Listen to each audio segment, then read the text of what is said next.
अगर कोई आपको एक ऐसा एयरपोर्ट दिखाए जो किसी नक्शे में मौजूद ही ना हो, जहां कोई यात्री ना हो, कोई अनाउंसमेंट ना हो, लेकिन फिर भी एक हवाई जहाज हर रात उड़ान भरता हो, तो क्या आप उसमें बैठेंगे?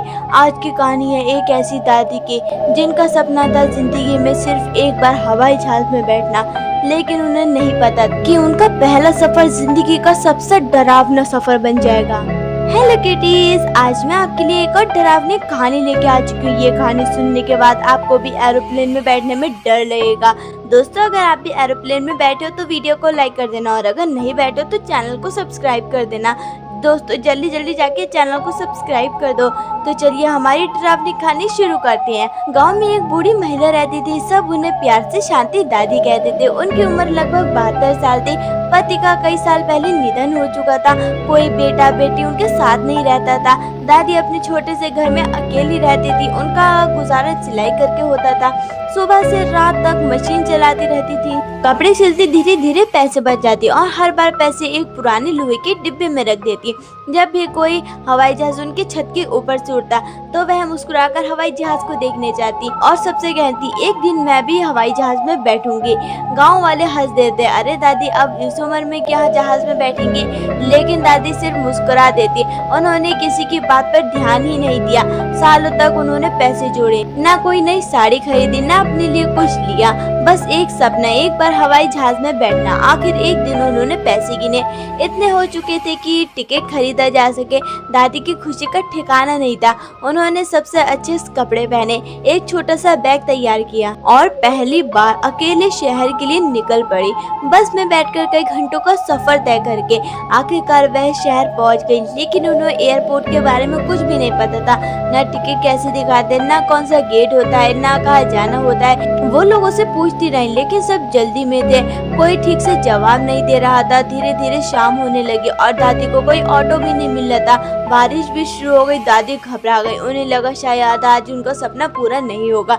तभी एक काले रेनकोट में खड़ा एक आदमी धीरे धीरे उनकी तरफ आया। उसका चेहरा साफ दिखाई नहीं दे रहा था। उसने धीमी आवाज में पूछा, आपको फ्लाइट पकड़नी है? दादी ने खुशी से कहा, हाँ बेटा, पहली बार जा रही हूँ। आदमी कुछ सेकंड तक उन्हें देखता रहा, फिर मुस्कुरा कर, लेकिन उसकी मुस्कान बहुत अजीब थी। उसने कहा, आप गलत एयरपोर्ट पर आ गई, मैं आपको सही जगह ले चलता हूँ। दादी ने बिना कुछ सोचे उस पर भरोसा कर लिया। उन्हें क्या पता था कि वह आदमी उन्हें किसी एयरपोर्ट पर नहीं बल्कि एक ऐसी जगह ले जा रहा है जहाँ से कोई वापस नहीं आता। दादी ने उस आदमी का धन्यवाद किया और उसके पीछे पीछे चलने लगी। कुछ दूर जाने के बाद वह आदमी बोला, यहीं से आपका एयरपोर्ट शुरू होता है। दादी ने सामने देखा। वह जगह किसी बड़े एयरपोर्ट जैसी बिल्कुल नहीं लग रही थी। एक पुरानी धूल से भरी इमारत, बाहर लगी नेम प्लेट आधी टूटी हुई थी। उस पर मुश्किल से लिखा दिखाई दे रहा था, शिवनगर एयरपोर्ट। चारों तरफ अजीब सी खामोशी थी। ना कोई टैक्सी, ना कोई गाड़ी, ना कोई यात्री, ना कोई सिक्योरिटी गार्ड, सिर्फ हवा की तेज आवाज। दादी ने धीरे से पूछा, बेटा यहाँ कोई दिखाई क्यों नहीं दे रहा है? वह आदमी मुस्कुराकर बोला, रात की फ्लाइट है इसलिए सब अंदर होंगे, आप जाइए। इतना कहकर वह आदमी अंधेरे में गायब हो गया। उन्हें थोड़ा अजीब लगा। फिर उन्होंने सोचा शायद जल्दी में चला गया होगा। वह अपना बैग उठाकर अंदर चली गई। अंदर पहुंचते ही लंबा सा खाली हॉल था। सैकड़ों कुर्सियां, लेकिन उन पर एक भी इंसान नहीं बैठा था। दीवार पर लगी घड़ी रात के 11:45 पर रुकी हुई थी। फिर भी उसकी टिक टिक टिक की आवाज पूरे हॉल में गूंज रही थी। दादी धीरे धीरे टिकट काउंटर तक पहुंची। वहां एक महिला बैठी थी। उसने सफेद यूनिफॉर्म पहन रखी थी। उसका चेहरा नीचे झुका हुआ था। दादी ने मुस्कुराकर कहा, बेटी, मुझे पहली बार हवाई जहाज में बैठना है, टिकट मिल जाएगी? महिला ने बिना सिर उठाए पूछा, एक तरफ की या वापस आने की? दादी हंसते हुए बोली, अरे बेटी, पहली बार जा रही हूँ, वापस भी आना है, दोनों तरफ की दे दो। कुछ सेकंड तक बिल्कुल सन्नाटा रहा। फिर महिला ने बहुत धीमी आवाज में कहा, यहाँ वापसी की टिकट नहीं मिलती। दादी समझ नहीं पाए। उन्होंने फिर पूछा, क्यों? महिला ने धीरे धीरे अपना चेहरा ऊपर उठाया। उसकी आंखें पूरी तरह लाल थीं और होठों पर अजीब सी मुस्कान थी। वह बोली, क्योंकि यहाँ से कोई लौट कर नहीं आता। दादी का दिल जोर जोर से धड़कने लगा।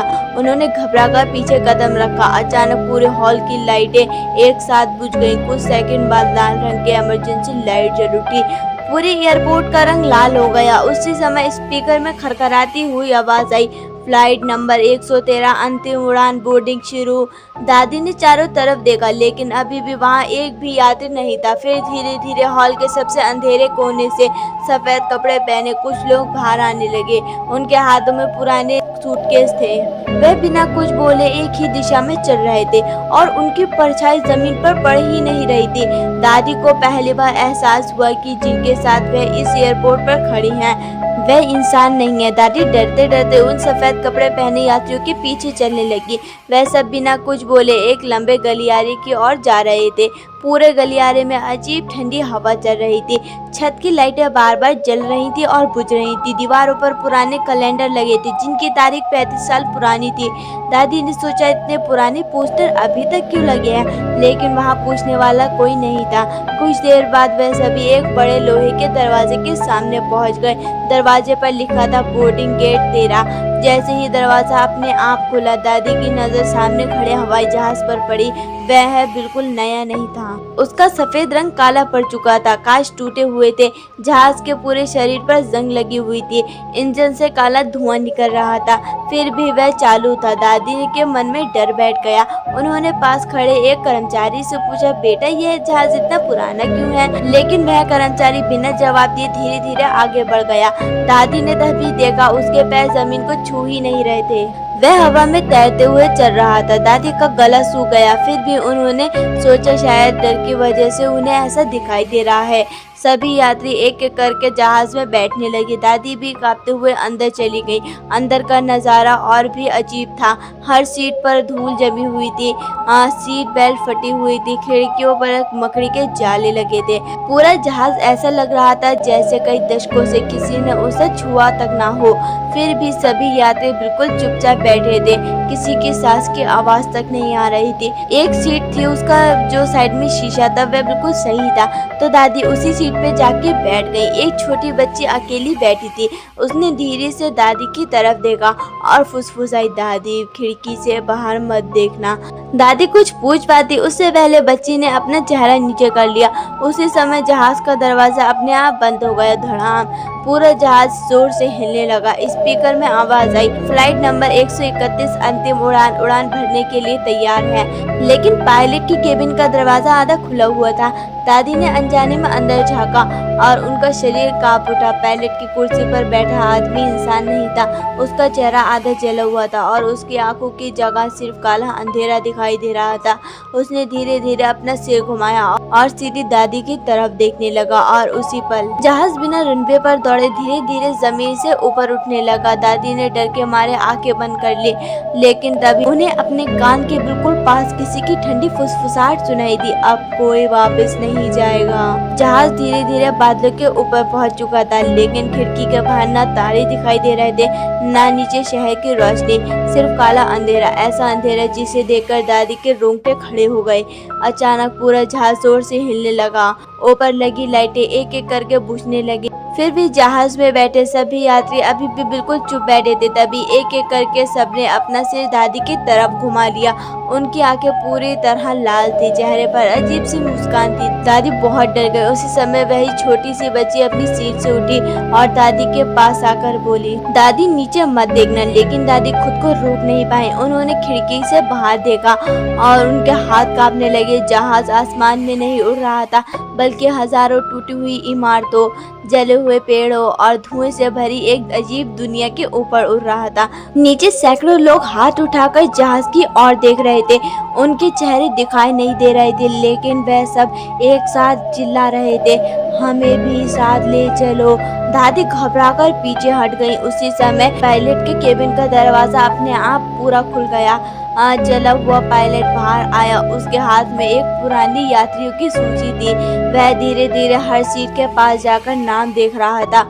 जिस यात्री का नाम पुकारता वह बिना कुछ बोले अपनी सीट से उठ जाता और जहाज के पिछले हिस्से की ओर चला जाता, लेकिन जो अंदर जाता वह कभी वापस नहीं आता। कुछ ही देर बाद पायलट दादी के सामने आकर रुक गया। उसने सूची देखी, दादी की आंखों में देखते हुए बोला, शांति देवी। दादी का दिल बैठ गया। उन्हें याद आया उन्होंने तो कहीं अपना नाम भी नहीं बताया था और ना लिखा था। फिर इस सूची में उनका नाम कैसे आया? पायलट मुस्कुराया और बोला, अब आपकी बारी है। दादी कांपते हुए बोली, मैं तो सिर्फ पहली बार हवाई जहाज में बैठना चाहती थी, मुझे घर जाना है। पायलट की आवाज और डरावनी हो गई, जो इस उड़ान में बैठ जाता है उसका घर हमेशा के लिए छूट जाता है। दादी के सामने जहाज का पिछला दरवाजा धीरे धीरे खुल चुका था। अंदर सिर्फ गहरा काला अंधेरा था। ऐसा लग रहा था जैसे उस अंधेरे का कोई अंत ही ना हो। उस अंधेरे में धीरे धीरे दर्जनों हाथ बाहर निकलने लगे। वह सभी हाथ दादी की तरफ बढ़ रहे थे। दादी रोने लगी और पीछे हटने लगी, लेकिन जहाज की सारी सीटें अपने आप रास्ता रोककर खड़ी हो गईं। अब भागने का कोई रास्ता नहीं था। वही छोटी बच्ची फिर उनके पास आई। इस बार वह बोली, दादी अब बहुत देर हो चुकी है। दादी ने कांपते हुए पूछा, बेटी तुम कौन हो? बच्ची बोले, मैं भी पहली बार हवाई जहाज में बैठने आई थी, लेकिन 27 साल पहले। इतना कहते ही वह बच्ची धीरे धीरे धुएं में बदल गई। पूरा जहाज जोर जोर से कांपने लगा। स्पीकर से खरखराती आवाज आई, फ्लाइट 131 अपनी अंतिम मंजिल पर पहुंच चुकी है। खिड़की के बाहर अब बादल नहीं थे, सिर्फ हजारों लोगों की परछाइयां थी जो हवा में तैर रही थी। उनकी आंखें बंद थी और वह सब उसी जहाज की तरफ देख रहे थे। अचानक जला हुआ पायलट फिर दादी के सामने आ गया। उसने अपना हाथ आगे बढ़ाया। उसके हाथ में दादी का वही छोटा बैग था जो वह गांव से लाई थी। पायलट बोला, यहाँ हर यात्री अपना सपना लेकर आता है, लेकिन वापस सिर्फ उसका सामान जाता है।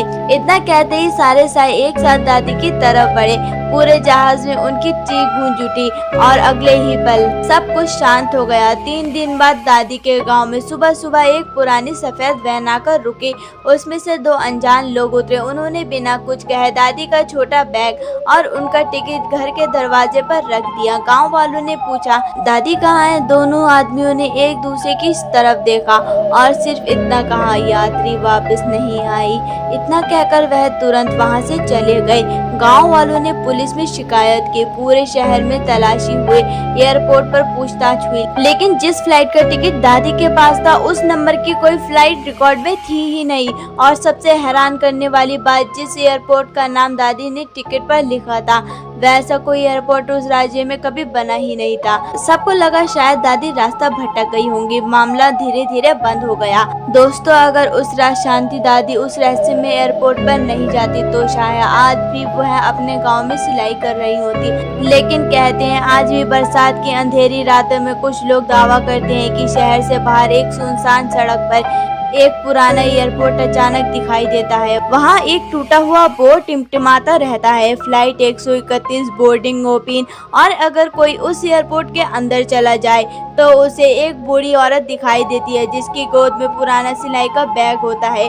वह किसी से कुछ नहीं कहती, बस धीरे धीरे खिड़की के बाहर देखती रहती है, जैसे अब भी वह अपने गांव लौटने का इंतजार कर रही हो। लेकिन आज तक उस फ्लाइट में चढ़ने वाला कोई भी इंसान वापस नहीं लौटा। दोस्तों, ये कहानी यहीं तक थी। आपको ये डरावनी कहानी कैसी लगी? अगर पसंद आई हो तो वीडियो को लाइक कर देना और चैनल को सब्सक्राइब कर देना और बेल आइकन दबाना बिल्कुल मत भूलना। और कमेंट में जरूर बताइए, अगर आपको रात के अंधेरे में ऐसा रहस्यमय एयरपोर्ट दिख जाए तो क्या आप उसके अंदर जाने की हिम्मत करेंगे? फिर मिलेंगे एक और नई, पहले से भी ज्यादा डरावनी कहानी के साथ। तब तक के लिए अपना और अपने परिवार वालों का ख्याल रखिए। मिलते हैं एक और नई वीडियो में, तब तक के लिए bye bye. Thanks for watching.